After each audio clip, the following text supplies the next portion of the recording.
कोई भी कार्य बिना किसी कारण के अपना अस्तित्व नहीं रखता।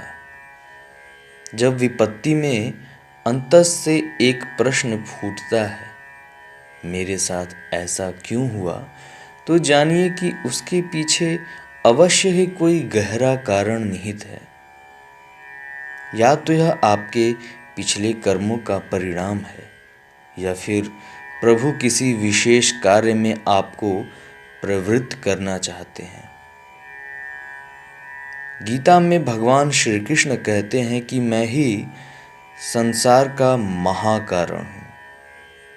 संसार भगवान से ही उत्पन्न होता है, भगवान में ही स्थित रहता है और भगवान में ही लय हो जाता है। विपत्ति और दुख अंतस पर पड़ी धुंध को साफ कर देते हैं। हृदय शुद्ध व पवित्र हो जाता है। उसमें ईश्वर का बिंब झलकने लगता है, जो आत्मा की पवित्रता के हिसाब से किसी में अधिक तो किसी में कम होता है। इसी प्रकार के शुद्धिकरण से कारण के ज्ञान का प्रकाश होगा। बस धैर्य रखना होगा, तब कार्य कारण में लीन हो जाएगा, अर्थात कार्य की अलग सत्ता प्रतीत नहीं होगी। एक परमात्मा के सिवा इस संसार का कोई अन्य कारण नहीं है, ऐसा स्वयं ही प्रतीत होने लगेगा।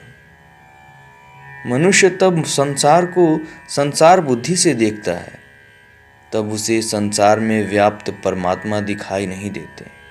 परंतु जब कष्ट भोगने के बाद मनुष्य एक योगी में परिवर्तित हो जाता है, तब उसे परम सत्ता के तत्व का बोध हो जाता है। कष्ट और कुछ नहीं, एक प्रकार का तप ही तो है। यहाँ योगी का अर्थ मात्र सन्यासी से ही नहीं है। कुछ कर्मयोगी हो जाते हैं, कुछ भक्ति योगी हो तो कुछ ज्ञान योगी। ईश्वरीय कृपा भिन्न भिन्न प्रकृति के मनुष्यों पर भिन्न भिन्न मार्ग से आती है।